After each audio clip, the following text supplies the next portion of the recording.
pendengar Sosiologi FM, selamat datang di Hai. podcast kami. Halo. Kamu Betas. Nah, pada kali ini kita bersama kelompok saya yaitu Yosua, Mike, Aldric.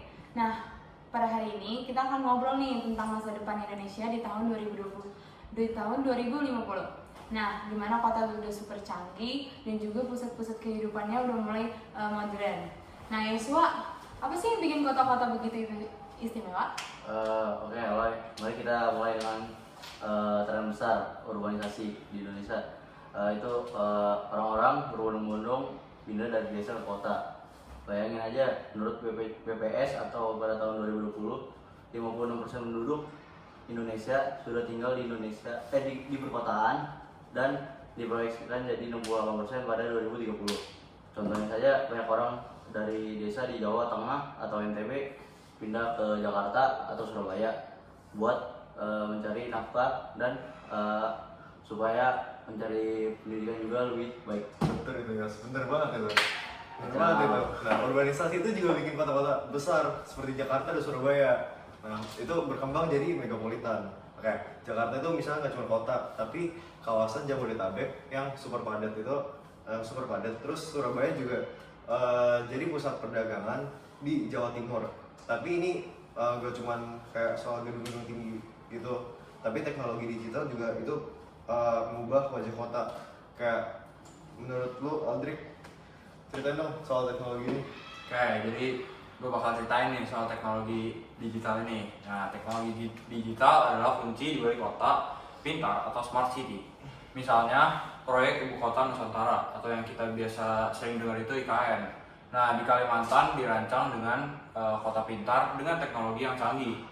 Ada Internet of Things, perangkat yang saling terhubung, kayak sensor banjir di Jakarta atau lampu lalu lintas pintar. Plus aplikasi super seperti Gojek, dari ojek, pesan makanan sampai bayar tagihan. Semua ada di satu aplikasi. Ini bikin hidup di kota jauh lebih mudah, teman-teman. Nah, tapi kenapa sih urbanisasi dan teknologi ini dapat berkembang begitu cepat? Nah, ada 3 penyebab utama. Yang pertama itu peluang ekonomi.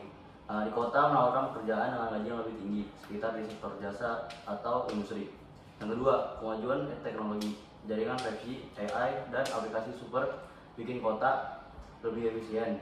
Ketiga, perubahan gaya hidup. Orang-orang sekarang pengen hidupnya serba cepat dan terkoneksi dan modern. Ya. Tapi itu kan nggak cuma soal gampangnya kan. Ya. Terus urbanisasi sama digitalisasi ini kan juga ada tantangannya gitu. Kayak misalnya Jakarta sering macet terus banjir. Terus kayak Gojek yang bikin driver ojek online kerja keras, tapi kayak kadang-kadang nggak ada jaminan sosialnya. Terus itu tuh bakal kita bahas kayak lebih dalam nanti di masa depan kita. Wow, seru banget ya. Ternyata urbanisasi dan teknologi digital ini udah bikin kota kita berubah banget.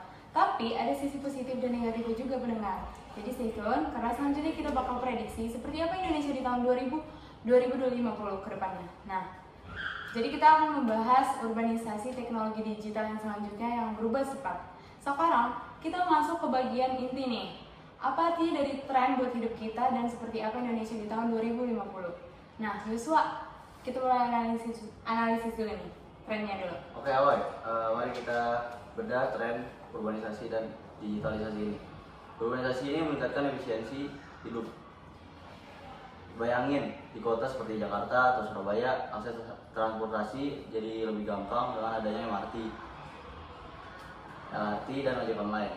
Dan pekerjaan juga lebih banyak dari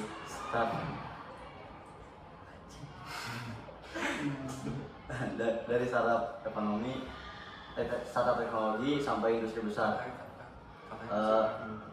Teknologi digital seperti aplikasi super bikin segalanya cepat, dari pesan makanan sampai bayar tagihan. Tapi ada sisi gelapnya juga, yaitu kepadatan penduduk yang bikin macet dan polusi makin parah. Dan ada yang kesenjangan sosial. Juga nyata ada orang kaya di apartemen mewah, tapi di sampingnya masih ada permukiman kumuh. Dan ruang hijau semakin langka, banyak taman berubah jadi mall atau gedung. Nah, bener itu. Kayak sekarang coba aja kita bayangin kayak kita lompat tahun 2050 gitu. Kayak kita bikin skenario masa depan. Kayak Indonesia tuh punya kota-kota yang super terhubung dengan teknologi yang namanya AI. Nah itu misal kayak drone pengantar barang itu kayak ngantar paket barang itu cuma kayak hitungan menit aja itu udah nyampe. Terus kayak gedung pintar yang hemat energi terus bisa ngatur suhu sendiri. Kayak bahkan ibu kota Nusantara atau IKN itu jadi pusat kota pintar pertama di Indonesia.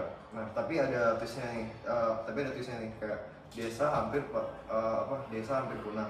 Nah banyak orang pindah ke kota dan kehidupannya itu jadi bergantung pada platform digital. Nah jadi kayak mau belanja pakai aplikasi, mau ngobrol sama teman lewat virtual reality, terus kayak hidupnya jadi praktis gitu. Tapi rasanya kayak agak gimana gitu kan.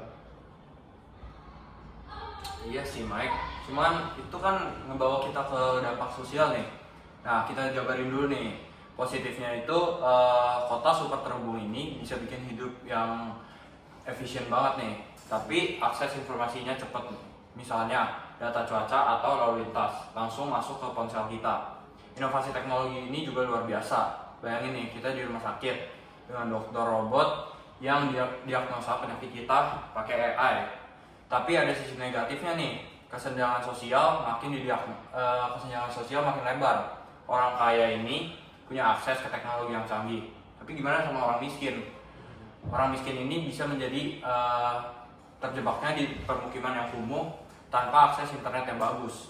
Isolasi sosial juga jadi masalah yang kita sering obrolin ya lewat layar kaca, ketimbang ketemu langsung dan ketergantungan pada teknologi.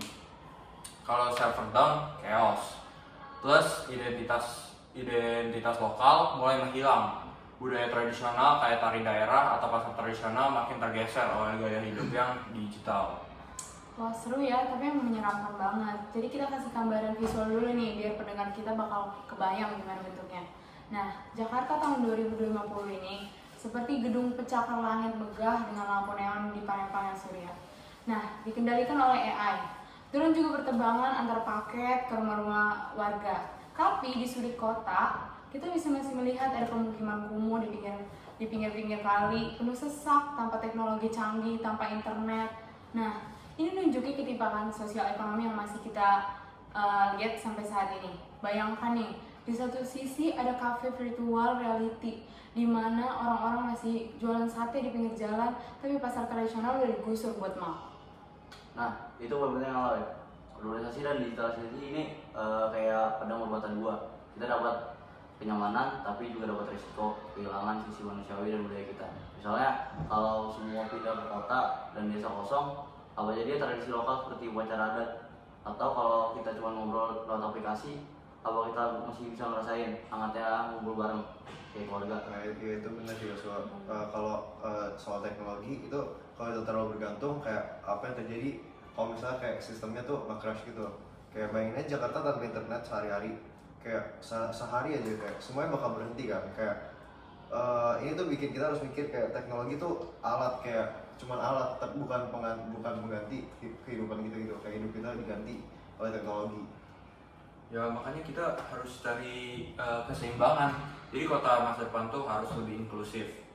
Nggak cuma buat orang kaya juga nih, tapi buat orang yang kurang mampu teman-teman. Jadi harus ada ruangan hijau, tempat buat ketemu sama teman secara nyata, dan cara buat jaga budaya lokal. Kalau enggak, kita cuma jadi robot yang hidup di kota robot. Keren banget nih diskusinya. Jadi pendengar, Kota Tanpa Batas di tahun 2050 ini penuh dengan peluang, tapi juga penuh dengan tantangan. Nah, jadi teknologi ini bikin kita hidupnya lebih mudah, tapi kita juga harus jaga keseimbangan nih, biar nggak jadi kehilangan jati diri. Oke, pendengar Sosial GFM, kita udah nyampe jelajahi masa depan Indonesia di tahun 2050 dengan judul kita yang tadi, Kota Tanpa Batas. Nah, dari kota super yang canggih dan penuh AI ini, kita juga membahas tentang kesenjangan sosial dan hilangnya desa. Sekarang waktunya kita refleksi nih. Aldrik, apa sih yang bikin kamu mikir dari semua ini? Nah, menurut gua kota tanpa batas ini menawarkan kenyamanan yang sangat fantastis lah. Bayangkan, semua serba cepat dan mudah. Mau apa aja tinggal diklik di aplikasi. Tapi ada pertanyaan besar. Apakah kita siap kehilangan sentuhan manusiawi dan identitas budaya kita?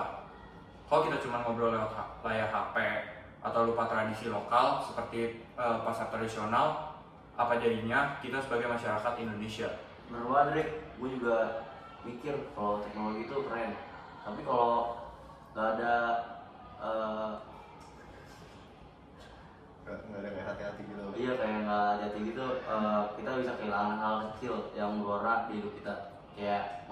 kota tangga dan ikut festival adat. Makanya kita harus cari cara supaya teknologi dan budaya kita bisa jalan bareng. Iya, nah dari sinilah kita kayak misalnya kita punya peran gitu, kayak kita dukung pembangunan kota yang inklusif, kayak kota yang gak cuma buat orang kaya doang, tapi kayak buat semua orang. Jadi kayak termasuk yang orang-orang pinggiran juga. Jadi kayak kita harus jaga keseimbangan antara teknologi dan nilai sosial. Nah, kayak misalnya kita dukung ruang-ruang publik kayak taman kota atau festival budaya, biar kita tetap terkoneksi sebagai manusia. Jadi kayak bukan cuma sebagai pengguna aplikasi saja. Keren banget nih Tim. Jadi pendengar, mari kita wujudkan masa depan kita jadi lebih baik lagi. Mulai dari hal kecil seperti ikut komunitas lokal yang ada di sini, seperti dukung pasar tradisional, atau bahkan kita bisa bikin teknologi ramah budaya nih. Nah, jadi kita bersama-sama kita bisa bikin kota tanpa batas yang tetap punya hati. Oke, terima kasih udah dengerin podcast kita Sosial GFM. Sampai jumpa di episode berikutnya. See you. Bye guys. See you. Bye guys. Bye.